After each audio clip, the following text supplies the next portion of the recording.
बिल्ली बड़ी धार्मिक थी और रात दिन माला हाथ में लिए बैठी रहती थी। शाकाहारी थी दिन में, रात में मांसाहारी हो जाती थी। रात में पास पड़ोस के चूहे मार आती थी, वह भी दया के वश कि अगर मैं चूहे न मारूंगी तो पास पड़ोस के लोग चूहों से परेशान होंगे। अधार्मिक मन अधार्मिक ही रहेगा। वह धर्म के आड़ में भी अपने लिए हिसाब खोज लेगा। सिर्फ पड़ोसियों की सेवा की दृष्टि से रात को वह जाकर मार आती थी। खुद जिस घर में रहती थी उस घर में तो चूहे भी नहीं मारती थी, क्योंकि दाग छूट जाए, निशान आ जाए तो लोगों को पता चल जाएगा कि बिल्ली धार्मिक नहीं है।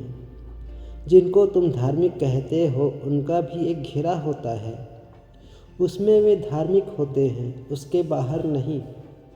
उसके बाहर तुम उन्हें देखो, तुम उन्हें पक्का अधार्मिक पाओगे। मंदिर में तुम देखो वे माला जप रहे हैं, दुकान पर तुम उन्हें देखो वे जेब काट रहे हैं। जितनी कुशलता से माला पर उनके हाथ फिरते हैं उससे भी ज़्यादा कुशलता से वे जेब काटते हैं। तुम उनकी शक्ल मंदिर में देखो और दुकान में तुम पहचान ना पाओगे कि शक्ल एक ही आदमी की है। घर के लोग भी मानते थे, क्योंकि उन लोगों को दिन का ही चेहरा दिखाई पड़ता था। पास पड़ोस के लोग भी मानते थे कि बिल्ली बड़ी धार्मिक है, ऐसी बिल्ली कभी देखी नहीं। उसका बड़ा सम्मान था, लोग झुक झुक कर नमस्कार करते थे। लेकिन एक दिन बड़ी मुसीबत हुई। घर के लोग एक तोते को ले आए और वे निश्चिंत थे कि बिल्ली धार्मिक है, शाकाहारी है। तोते ने आते ही गीत गाना शुरू कर दिया। बिल्ली बड़ी नाराज़ हुई। उसने कहा, यह उपद्रव आ गया घर में, अब मेरी माला फेरना, ध्यान करना, जब तब सब में बाधा पड़ेगी। यह तोता बड़ा अधार्मिक मालूम होता है। फिर उसने सोचा कि न केवल यह अधार्मिक है, बल्कि जिस ढंग के बेहुदे गीत गा रहे हैं कामुक मालूम होता है। शैतान ने इसको पकड़ा हुआ है, वही इसके कंठ से ऐसी कामुकता पैदा करवा रहा है। रात होते तक उसने अपने को पक्का भरोसा दिला लिया कि इसका अंत करना इसके हित में है, क्योंकि शैतान ने इसको पकड़े हुए है और जब तक इसका इस शरीर से छुटकारा न हो तब तक शैतान से छुटकारा न होगा। रात उसने झपट्टा मार दिया, सारे पंख नोच डाले, सब कमरे में खून फैल गया। सुबह उस बिल्ली की बड़ी पिटाई हुई, वह तोते को खा गई। उससे बड़ा पछतावा भी हुआ। पछतावा तोते को खाने से नहीं, वह तो धार्मिक कृत्य था। यही तो दुनिया के धार्मिक लोग कर रहे हैं। मुसलमान हिंदुओं को मार रहे हैं, हिंदू मुसलमान को मारना चाहते हैं, ईसाई मुसलमानों की हत्या करना चाहते हैं, मुसलमान ईसाई को मिटा देना चाहते हैं। सारे धार्मिक लोग, पर उनकी भी अगर तुम भाषा समझो तो बिल्ली की ही भाषा है। मुसलमान हिंदू को इसलिए तो मारना चाहता है कि वह अधार्मिक, अगर अधार्मिक रह गया तो नरक में सड़ेगा। इसको धार्मिक बनाना जरूरी है। अगर बन जाए जीते जी तो ठीक, अन्यथा यह भी इसी के हित में है कि कम से कम धर्म के मार्ग पर मरा।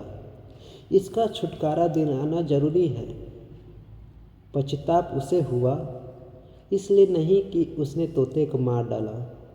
पश्चाताप उसे हुआ कि गलती यह हो गई कि मुझे पंख सारे घर में नहीं फैलाने थे और खून के दाग फर्श पर पड़ गए।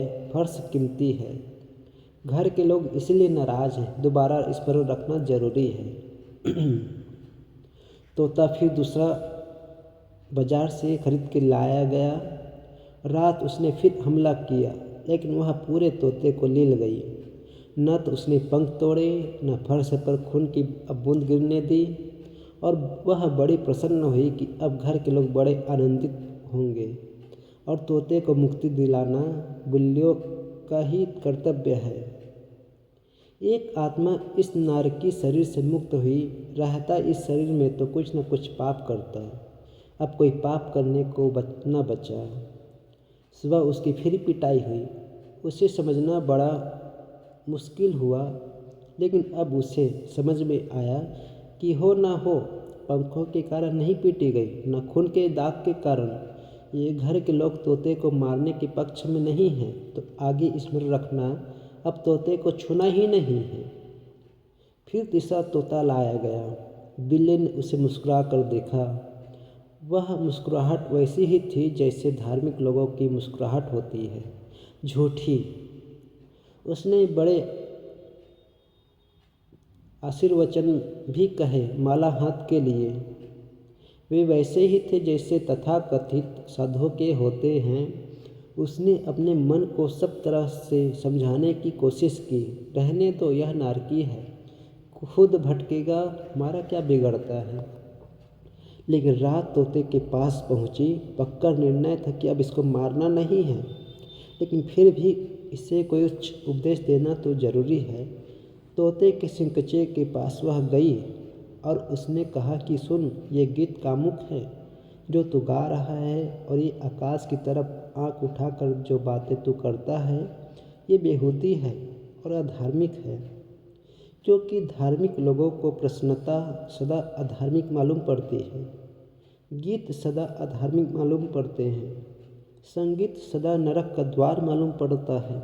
उदासी लंबे चेहरे, रोते हुए मुर्दा लोग, उन्हें लगते हैं कि धर्म है।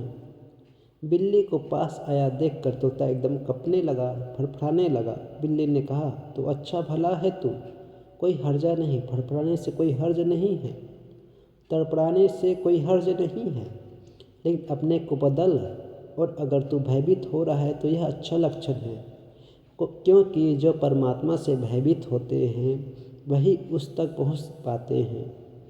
और मैं इस स्थिति में तेरी थोड़ी सहायता करूँगी। उसने एक पंजा अंदर डाला ताकि तोता और फड़फड़ा सके, और फिर उसने कहा कि ना मारने का तो मैंने तय ही कर लिया, तुझे मारूंगी नहीं, लेकिन तुझे हिलाने में तो कोई हर्ज नहीं है। उसने तोते को खूब हिलाया। वह हिलाने से तोता मर गया। और जब तोता मर गया तो बिल्ली ने सोचा कि घर के लोग हिंसा के विपरीत हैं, कि किसी को मारना नहीं, लेकिन मरे हुए को खाने में कोई हर्ज नहीं है।